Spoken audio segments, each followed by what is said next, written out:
দেখো নেক্সট কি আছে, বেস্ট অন। বেস্ট অন কথাটার মানে হচ্ছে ওই একটা বাংলায় কথা আছে যে আশীর্বাদ ঝরে পড়ুক, আমার আশীর্বাদ তোমার উপর ঝরে পড়ুক, এরকম একটা বাংলায় কথা হয়। তো তার ইংরেজিটা হচ্ছে বেস্ট অন, মানে আশীর্বাদ ঝরে পড়া। ঠিক আছে,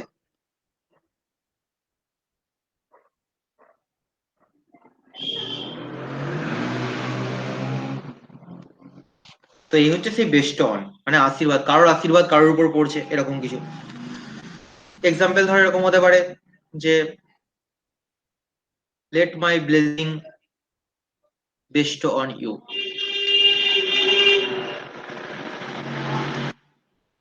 এক্সাম্পলটা কি লেখার উদ্দেশ্য হচ্ছে একটাই, এক্সাম্পলটা লিখলে গল্পের মতো মনে থাকে, অত চাপ নিয়ে মুখস্থটা করতে হয় না। ঠিক আছে, এই জন্য এক্সাম্পল লেখা হচ্ছে। এক্সাম্পল গুলো কিন্তু একটু চোখ ভালো করে খেয়াল করবে, পরের দিন যদি এক্সাম নিয়ে এখান থেকে হয়তো দেবো। এখন নেক্সট কি আছে, বোস্ট অফ। বোস্ট কথাটার মানে হচ্ছে অহংকার করা। ঠিক আছে, বোস্ট অফ কথাটার মানে হচ্ছে অহংকার করা। এবার কিরকম অহংকার এটা, অ্যাকচুয়ালি বোস্ট অফ কথাটা সেরকম অহংকারের ক্ষেত্রে বোঝানো হয় যে পারিবারিক, ধরো কারোর খুব হাই স্ট্যাটাস, ঠিক আছে, এই বংশগত যে অহংকার, এটা বোঝানোর ক্ষেত্রে বোস্ট অফ কথাটা ব্যবহার করা হয়। ঠিক আছে, তাহলে পার্টিকুলার হচ্ছে বংশগত, ফ্যামিলি রিলেটেড, খুব উঁচু বংশ, সে বংশ নিয়ে যে অহংকার করে সেটা হচ্ছে বোস্ট অফ। নেক্সট কি আছে দেখো, ব্রুড অন। এই ব্রুড অন কথাটা মানে হচ্ছে কিন্তু মগ্ন। ঠিক আছে, কোনো কিছু বিষয় মগ্ন থাকা। তবে এই ব্রুড অন কথাটা একটু খারাপ সেন্সে ব্যবহার হয়। খারাপ সেন্সে মানে কিরকম, ধরো মন খারাপ, ঠিক আছে, খুব বিষণ্ণ অবস্থা, এরকম ক্ষেত্রে পার্টিকুলারলি ব্যবহার করা হয়। ঠিক আছে, আগে যেমন তোমাদের একটা পড়িয়েছিলাম যে অ্যাবসর্বড ইন, মানে প্রথমে যেটা পড়িয়েছিলাম অ্যাবসর্বড ইন মানে হচ্ছে যে কোনো ব্যাপারে মগ্ন থাকা। আর ব্রুড অনটা হচ্ছে একটু নেগেটিভ সেন্সে ব্যবহার হয়, ধরো মন খারাপের জন্য কোনো কিছু ব্যাপারে মগ্ন থাকা, মন খারাপ খুব, এরকম ক্ষেত্রে ব্রুড অন কথাটা ব্যবহার করা হয়। ঠিক আছে, তাহলে স্পেশালি সরো, দুঃখের ক্ষেত্রে।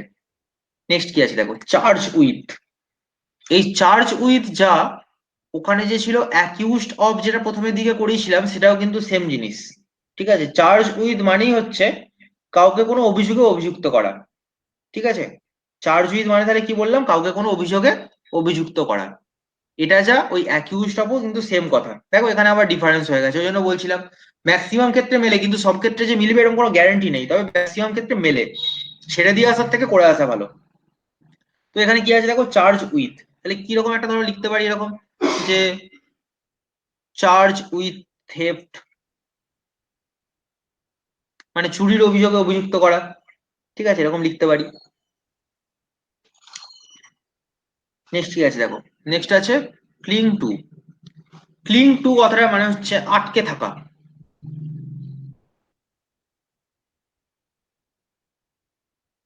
ক্লিং টু মানে হচ্ছে আটকে থাকা। ঠিক আছে, এবার আটকে থাকা মানে শুধুমাত্র কি কোনো বস্তু আটকে থাকা না, তুমি ধরো কোনো বন্ধুর সাথে মানে একদম খুব ক্লোজ রিলেশন, ঠিক আছে, এক্ষেত্রেও ক্লিং টু কথাটা ব্যবহার করা হয়। ঠিক আছে, শুধুমাত্র যে বস্তুর ক্ষেত্রে এমন না, পার্সনের ক্ষেত্রেও ক্লিং টু ইউজ করা হয়। নেক্সট দেখো কি আছে, কনফাইন্ড টু। এই কনফাইন মানে কি, কনফাইন মানে হচ্ছে বন্দি। তো কনফাইন্ড টু যেমন হয়, ঠিক সেরকম কনফাইন্ড ইনও হয়।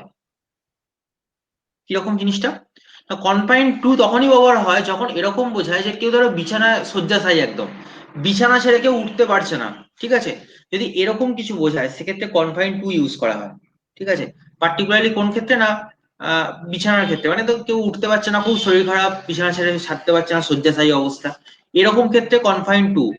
আর কনফাইন্ড ইন মানে হচ্ছে কেউ ধরো কোনো ঘরে বন্দি, জেলে বন্দি। ঠিক আছে, যদি এরকম কিছু বোঝায় সেক্ষেত্রে কনফাইন্ড ইনটা ব্যবহার করা হয়। তো করতে হবে তাহলে ইনটা, ইনটা হতে পারে ঘরে, হতে পারে বা জেলে যদি হয়, এরকম ক্ষেত্রে। মানে কোনো ইনডোর জাতীয় কিছু।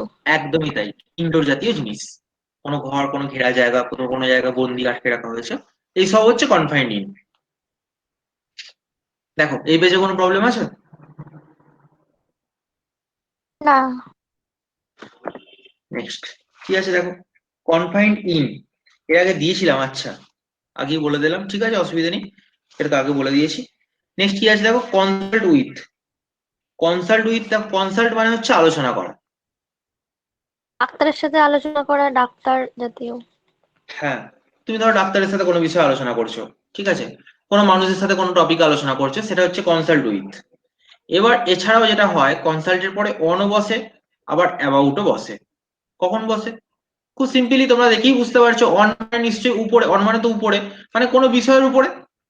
অ্যাবাউট মানে সম্বন্ধে, মানে কোনো বিষয় সম্বন্ধে বোঝাচ্ছে নিশ্চয়ই, এটা আলাদা করে মুখস্থ করার কোনো প্রয়োজন নেই। তাহলে কনসাল্ট উইথ কখন বোঝাবে? না তুমি যদি কোনো ব্যক্তির সাথে আলোচনা করো তখন হচ্ছে কনসাল্ট উইথ।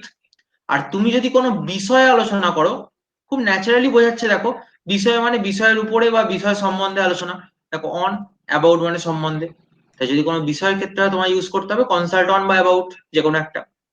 পার্সনের সাথে আলোচনা করলে কনসাল্ট উইথ। ঠিক আছে, নেক্সট কি আছে? কোপ উইথ। এই কোপ উইথ কথাটা মানে হচ্ছে মানিয়ে নেওয়া। মানিয়ে নেওয়া।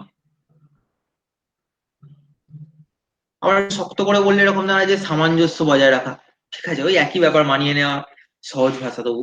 ধরো এরকম একটা কথা বললাম যে I can not cope with such situation, যে I can not cope with such situation, যে আমি এই অবস্থা মানিয়ে নিতে পারছি না, আমি এই অবস্থার সাথে মানিয়ে নিতে পারছি না। দেখো এই হচ্ছে কোপ উইথ, মানিয়ে নেওয়া। ঠিক আছে, দেখো নেক্সট আছে কি? Convict of. দেখো তোমাদের আগে বলেছিলাম যে ওয়ার্ড যদি একই রকম হয় প্রিপোজিশন কিন্তু একই রকম হয়। দেখো কনভিক্ট কথাটা মানে হচ্ছে অভিযুক্ত। ঠিক আছে, দেখো তোমাদের একটু আগে করেছিলাম কি? Accused of. দেখো এই দুটো সেম মানে পুরো, কনভিক্টেড অফ আর অ্যাকিউজড অফ এর পুরো সেম মানে, কোনো ডিফারেন্স নেই। ঠিক আছে, তা দুটো ওয়ার্ড কিন্তু সেম, এর মানে হচ্ছে